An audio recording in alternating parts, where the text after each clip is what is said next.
What if I told you that someone recorded a Mike Tyson fight in 1995 with a smartphone, not a camcorder, not a bulky camera with visible lenses and tape compartments, a smartphone, a rectangular device held up vertically, positioned exactly the way you're probably holding your phone right now, the same gesture, the same angle, the same focused stare at a glowing screen that didn't exist yet. This isn't speculation. This isn't a rumor whispered in conspiracy forums. This is footage.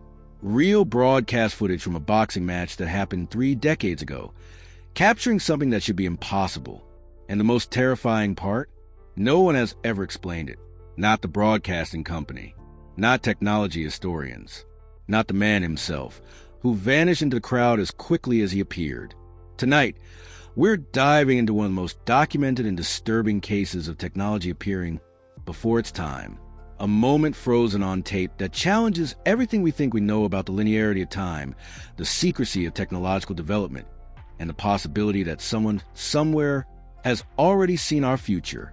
Stay with me, because what you're about to discover will change the way you look at every old photograph, every vintage video, and every moment captured before the digital age. This is the mystery of the man who shouldn't exist. Before we go any further, I need you to do something for me. Look around you right now. Look at the device you're watching this on. Whether it's a phone, a tablet, a computer, you're experiencing technology that defines this era. Now imagine traveling back to 1995 with that same device. Imagine sitting ringside at a boxing match, surrounded by people with disposable cameras, bulky camcorders, and film-based technology. Imagine lifting your smartphone, unlocking it, opening the camera app, and recording. The gesture would be unmistakable. The rectangular shape, the vertical hold, the glowing screen. Everyone around you would notice. Everyone would stare. Everyone would know something was wrong. That's exactly what happened. Except the person doing it wasn't from our time trying to blend in. Or maybe they were, and they simply didn't care about being seen. Maybe they knew that by the time anyone questioned it, they'd be gone. Disappeared back into whatever timeline they came from. Or maybe, just maybe, they want to be seen. They wanted us to find this footage. They want us to ask questions. Because that's what time travelers do, isn't it? They leave breadcrumbs, clues, proof that the impossible has already happened. The year is 1995. Mike Tyson, one of the most feared and celebrated boxers in history, is making his return to the ring after serving time in prison. The boxing world is electrified. Stadiums are packed. Television networks are broadcasting the fight to millions of homes around the globe. This is a cultural moment, a sporting event that defines an era. The cameras are rolling, capturing every second, every angle, every face and crowd. And that's when it happens. During a brief pan across the ringside audience, the camera captures him, a man sitting calmly among the other spectators. But he's not watching the fight like everyone else.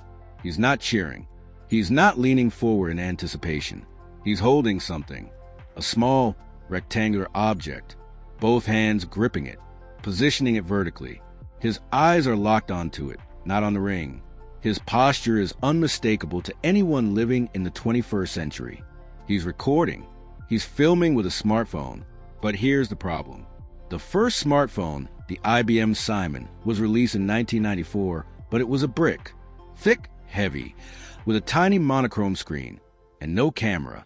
The first phone with a camera wouldn't appear until the year 2000. The first iPhone, the device that defined what we now call a smartphone, wouldn't exist until 2007, 12 years after this footage was taken. So what is this man holding? What is he looking at? And why does every single detail of his behavior match exactly what we do today when we record something on our phones? Let's talk about what technology actually looked like in 1995, because this is crucial. If you wanted to record something in 95, you had options, but none of them looked anything like what this man is holding. Camcorders were the standard. They were large, boxy devices with protruding lenses, viewfinders you had to press your eye against, and cassette tapes that needed to be loaded. You held them on your shoulder or braced them with both hands in front of your chest. They were heavy. They were obvious. Everyone knew when someone was recording because the equipment was impossible to miss. Disposable cameras were popular for still photos. Point-and-shoot film cameras were common. Polaroids still had a presence. But video required equipment. Serious equipment. There was no such thing as casually holding up a thin, flat, rectangular device and recording high-quality video with a screen you could watch in real time. That technology didn't exist. Not publicly, not commercially, not in any documented form. So when you watch this footage and you see this man holding that object, positioning it exactly like a modern smartphone, watching like a modern screen, the cognitive dissonance is overwhelming. Your brain knows what it's seeing. Your eyes recognize the behavior. But your logic screams that it's impossible. And that's where the mystery begins. Let's examine the footage frame by frame, because the details matter. The man is seated ringside, close enough to the action that the camera catches him during a routine crowd shot. He's wearing casual clothing. Nothing unusual, nothing that stands out. But his hands are holding this rectangular object at chest height. It's thin, noticeably thin. The way his fingers wrap around it suggests it's about the size and shape of a modern smartphone, maybe slightly larger, maybe something closer to a small tablet, but definitely not a camcorder, definitely not a disposable camera. His thumbs are positioned at the bottom edges. His eyes are focused downward at the object, not through a viewfinder. He's looking at a screen. You can see it in his gaze. That specific angle, that specific distance. Anyone who's ever held a phone to record something knows exactly what that looks like. He's not pressing his eye against anything. He's not looking through a lens. He's watching a screen, and he's watching what that screen is capturing. Just like you would do right now if you open your camera app. The object appears to have a dark frame. The center looks lighter, possibly a screen displaying the image he's recording. The resolution of the broadcast footage isn't sharp enough to see fine details, but the overall shape, the size, the way it's being held, everything matches. And here's what makes it even more unsettling. Nobody around him seems to notice. Or if they do, they don't react. Maybe because in that moment, in that context, it was just ambiguous enough. Maybe people thought it was some kind of electronic organizer. Maybe they thought it was a calculator. Or maybe, just maybe, they did notice. And they were just as confused as we are now. But by the time they processed what they'd seen, the moment had passed. Now, let's talk about theories, because this footage has generated countless attempts at explanation, and none of them fully satisfy the evidence. Theory number one is the most obvious and the most disturbing. Time traveler, someone from our present or from our future, traveled back to 1995 to witness this historic fight. Maybe they're a boxing enthusiast from 2030 who wanted to see Tyson in his prime. Maybe they're a researcher documenting historical events firsthand. Maybe they're a tourist from a time when temporal travel is as common as international flights are today. They brought their device with them. A phone, a recording device, something from their native time period. And they got careless. They forgot, or they didn't care, that using such a device in 1995 would be an anachronism, a glaring piece of evidence that something impossible was happening. Or maybe they knew. Maybe leaving evidence was intentional, a way of sending a message to people in the future who would eventually see the footage and understand. A way of saying, we were there, we can travel. Time is not what you think it is. This theory is terrifying because it implies that time travel is not only possible, but has already happened. That people from other time periods are moving through our history, observing, recording, maybe even interfering. And we're only catching them when they slip up, when they're captured on camera by accident. Theory number two, secret military or government technology. What if smartphones existed in 1995, but only in classified development programs? We know that military technology often exists decades before it becomes public. Stealth aircraft, GPS systems, the internet itself. All of these were military projects long before civilians had access. What if touchscreen devices with cameras and digital displays were being tested in the early 90s by defense contractors or intelligence agencies? What if this man was a government agent, a contractor, or someone connected to a black budget project. Maybe he was testing prototype technology in a public setting to see if it would draw attention. Maybe the boxing match was chosen specifically because it was crowded, chaotic, and full of cameras already. A perfect environment to test whether an anachronistic device would go unnoticed. This theory is plausible in some ways. Technology does develop in secret, but it also raises questions. If such a device existed in '95, where is it now? Why hasn't it ever been mentioned in any declassified documents? Why hasn't anyone else from that program ever come forward? And most importantly, why would someone risk exposing such technology in such a public setting? Theory number 3, misidentification. Skeptics argue that what we're seeing isn't a smartphone at all. Maybe it's a PDA, a personal digital assistant, a device that was somewhat common in the mid-90s. Devices like the Palm Pilot or early pocket PCs did exist, and they had screens. But here's the problem. PDAs didn't have cameras. They weren't used for recording. They were thick, bulky, and their screens were small and monochrome or low-quality color. They didn't display live video. The way this man is holding the object, the angle, the focus, it all suggests he's recording something, not taking notes or checking an appointment. Some skeptics suggest it could be a small still camera, perhaps an early digital camera. But digital cameras in 1995 were rare, expensive, and looked nothing like what we see in the footage. They had prominent lenses, buttons, viewfinders. They were unmistakably cameras. What this man is holding doesn't match any known consumer device from that era. And that's what makes the skeptical explanations fall apart under scrutiny. If it was a known device, someone would have identified it by now. Technology historians would have pointed to a specific model and said, that's what he's holding. But they haven't, because there's no match. Let's take a moment here, because I want to hear from you. If you're watching this video right now, I need you to do something. Drop a comment, and tell me what year you're watching this from. Are you in 2025? 2026? Further into the future? Maybe you're someone who came back to this video years after it was uploaded. I want to know when you are, because time is the whole point of this story, isn't it?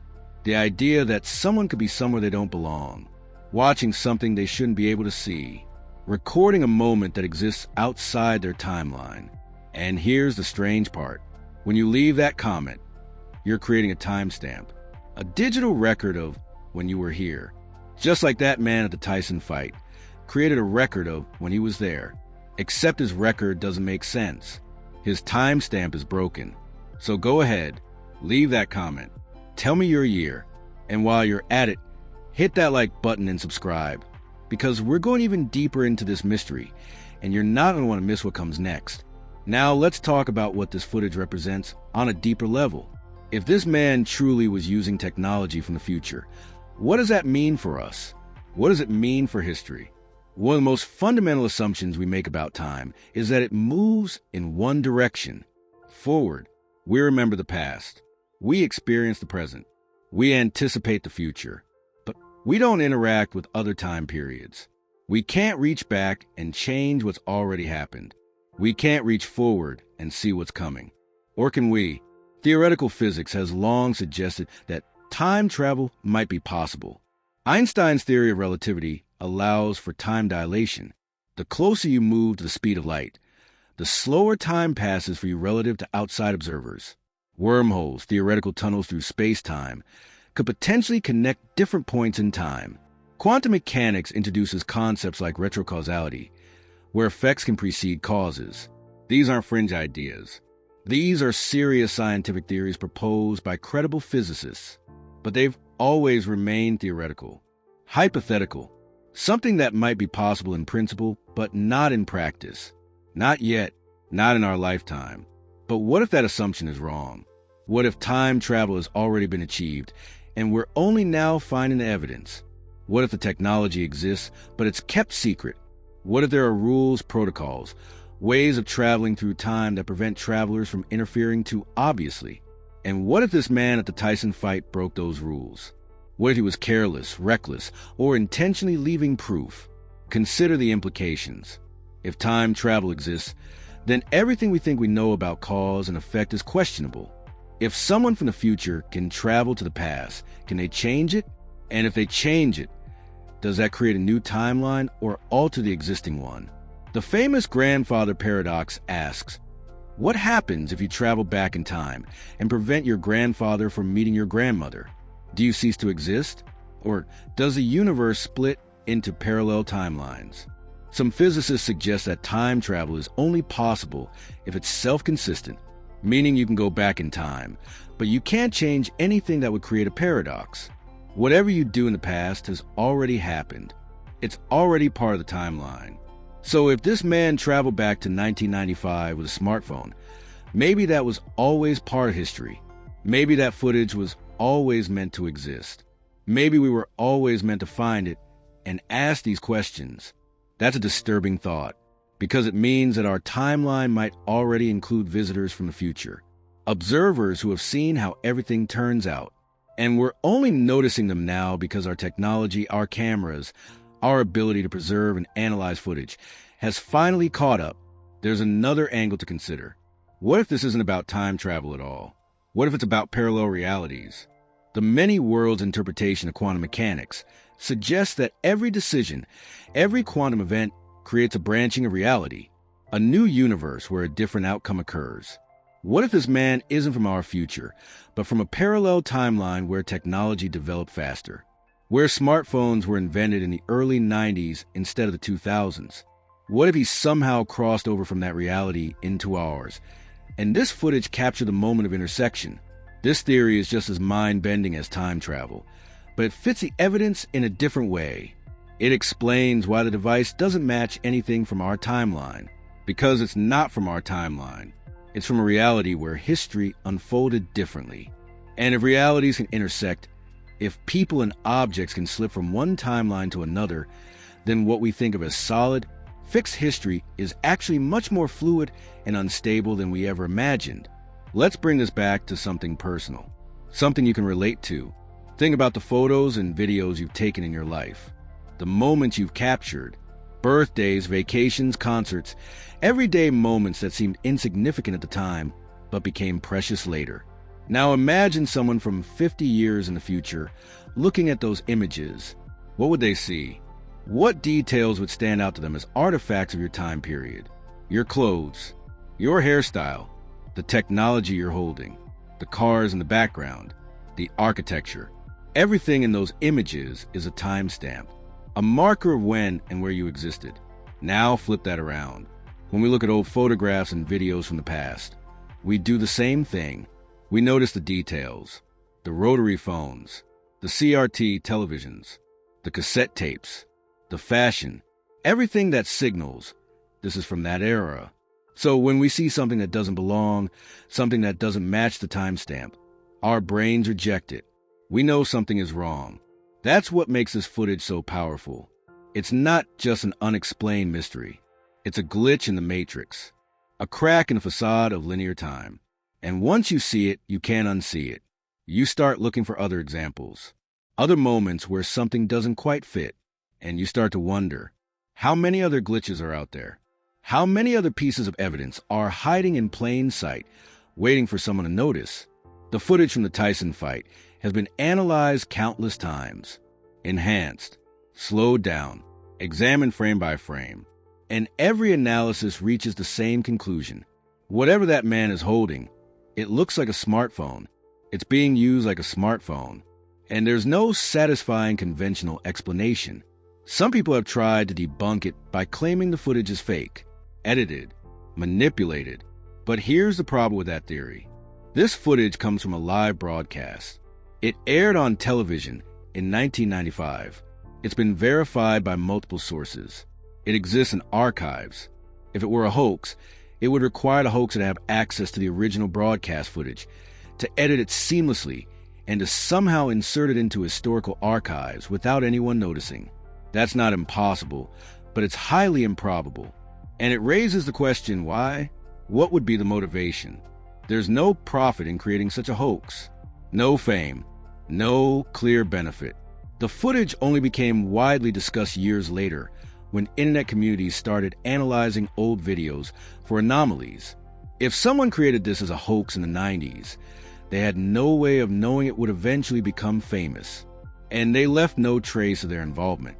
That doesn't fit the profile of a hoaxer. Hoaxers want credit. They want attention. They want to reveal the trick eventually. This footage is no reveal, no confession, no explanation, just the evidence. Here's where it gets even stranger. This isn't the only case of anachronistic technology appearing in old footage. There are other examples.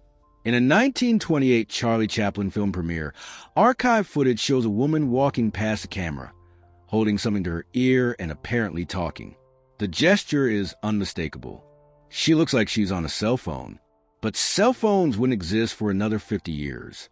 Skeptics suggest she might have been using an early hearing aid. But the specific gesture, the way she's holding it, the fact that she appears to be talking, it all raises questions. In a 1938 photograph, a man is seen wearing what looks like modern sunglasses with style that wouldn't become popular until decades later. In various historical photos, people appear with wristwatches that don't match any known models from that era. These cases are often dismissed individually. Coincidence, misidentification, unusual but explainable. But when you start collecting them, when you see the pattern, it becomes harder to dismiss. It starts to look like evidence. Evidence that our timeline isn't as isolated as we think. Evidence that someone or something is moving through history and leaving traces. So, what do we do with this information? How do we process the possibility that time travel might be real? That someone might have already visited the past? That our history might be filled with observers from other eras? For some people, it's exciting. The idea that the future has already been achieved. That humanity survives long enough to develop such incredible technology. That there are people out there, maybe people watching this video right now, who know what's coming next. For others, it's terrifying. Because if time travel is real, and if people are using it, what are they doing? Are they just observing? Or are they interfering? Are they changing things? And if they're changing things, how do we know what's real anymore? How do we know that the history we remember is the original history and not a modified version? There's a concept in time travel theory called the Novikov self-consistency principle. It states that if time travel is possible, the timeline is self-healing. Any action taken by a time traveler was always part of history. You can't create a paradox because the universe won't allow it. Everything that happens is consistent, but that raises a darker possibility. What if every tragedy, every disaster, every horrible event in history was supposed to happen? What if time travelers tried to prevent them and couldn't? Or worse, what if they caused them by trying to interfere? These are the kinds of questions that keep physicists and philosophers up at night. And now, thanks to this footage, they keep the rest of us up too. Let me ask you something directly. Do you believe this man was a time traveler? Do you think he was using a smartphone from the future? Or do you think there's a rational explanation we just haven't found yet? I want to know what you think. Head down to the comments right now and tell me your theory. Are you team time traveler? Team secret technology? Team misidentification? Or do you have a completely different explanation? Because here's the truth. I don't have the answer. Nobody does. This footage has existed for 3 decades, and all that time, no one has definitively solved it. And maybe that's the point. Maybe some mysteries aren't meant to be solved. Maybe they're meant to keep us questioning, keep us searching, keep us wondering if the world is stranger and more complex than we ever imagined. And if you're enjoying this deep dive into the unknown, do me a favor, subscribe to this channel. Hit that notification bell, because we're dedicated to exploring the strangest, most unexplainable mysteries related to time, reality, and the impossible. And trust me, this is just the beginning. Let's talk about what happens next, because this story doesn't end with the footage. It extends into questions it raises about our own time. Right now, in our era, we carry devices that would seem like magic to someone from 1995. We have access to all human knowledge in our pockets. We can communicate instantly with anyone on the planet. We can record high-definition video, edit it, and share it with millions of people in seconds. This technology would be incomprehensible to someone from a century ago. It would look like sorcery. So now imagine someone from a century in the future looking at us. What technology do they have that would seem impossible to us? What can they do that we can't even imagine? Maybe they can manipulate time itself. Maybe they can move through it as easily as we move through space. Maybe they're watching us right now, recording us, studying us the way we study historical figures. And maybe, occasionally, they get careless. They appear in a photo. They show up in a video. They leave behind evidence that doesn't make sense until decades later when someone notices and starts asking questions. That's what makes this mystery so compelling. It's not just about one man at one boxing match. It's about the possibility that our entire understanding of time is incomplete, that reality is bigger and stranger than we've been taught. There's also the psychological aspect to consider. Why does this footage disturb us so much? Why does it feel wrong on such a deep level? I think it's because it violates one of our most fundamental assumptions about existence, that we're moving forward through time in a predictable, linear way, that the past is fixed and the future is unknown. When we see evidence that challenges that assumption, it triggers a kind of existential anxiety. If the past isn't fixed, if people can travel back and forth through time, then what does that mean for free will? For causality? For the choices we make every day? If someone from the future has already seen how our lives turn out, does that mean everything is predetermined? Or do we still have agency? These are the kinds of questions that philosophers have debated for thousands of years. But this footage makes them immediate, personal, real, because we're not talking about abstract thought experiments anymore. We're talking about actual evidence, something we can see with our own eyes. Here's something else to consider.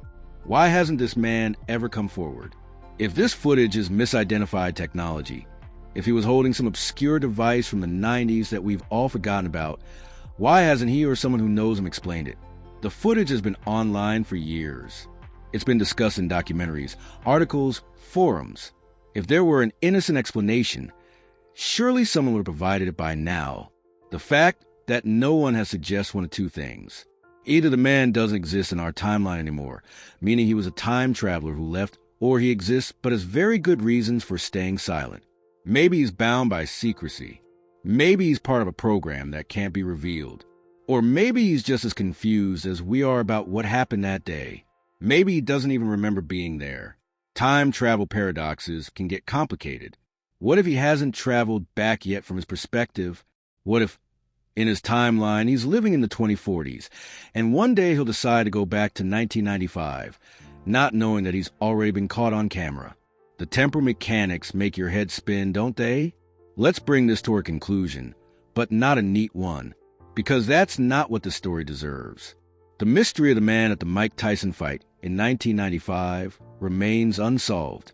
The footage exists. The questions remain. And maybe that's exactly how it should be. Not every mystery needs an answer. Some mysteries are more valuable as questions. They remind us that the universe is vast and strange and full of things we don't understand. They remind us to stay curious, to keep looking, to keep questioning the official narratives and the accepted explanations. Because sometimes hidden in old footage, buried in archive broadcasts, overlooked by millions of people until someone notices, there's evidence. Evidence that reality is not what we've been told. Evidence that time might not work the way we think. Evidence that someone, somewhere, has already been to our future, and they came back to watch a boxing match. So here's what I want you to take away from this. Pay attention. Look closely at the world around you. Notice the details, because you never know when you might spot something that doesn't belong, something that's out of place, something that shouldn't exist. And when you do, ask questions, share it, discuss it, because that's how we uncover the truth. That's how we push the boundaries of what's known and venture into what's possible. This man at the Tyson fight, whether he was a time traveler, a government agent with classified technology, or something else entirely, he represents a crack in consensus reality, a moment where the impossible became visible. And once you've seen it, you can't pretend it's not there. You can't go back to assuming that everything makes sense. You have to sit with the discomfort of not knowing. And that's where the real growth happens. That's where the real questions begin. If you made it this far, thank you. Thank you for taking this journey with me into one of the most fascinating and unexplained mysteries of our time. If this video made you think, if it made you question, if it made you wonder what else might be out there waiting to be discovered, then it did exactly what it was supposed to do. Leave a comment below with your thoughts. Share this video with someone who loves mysteries.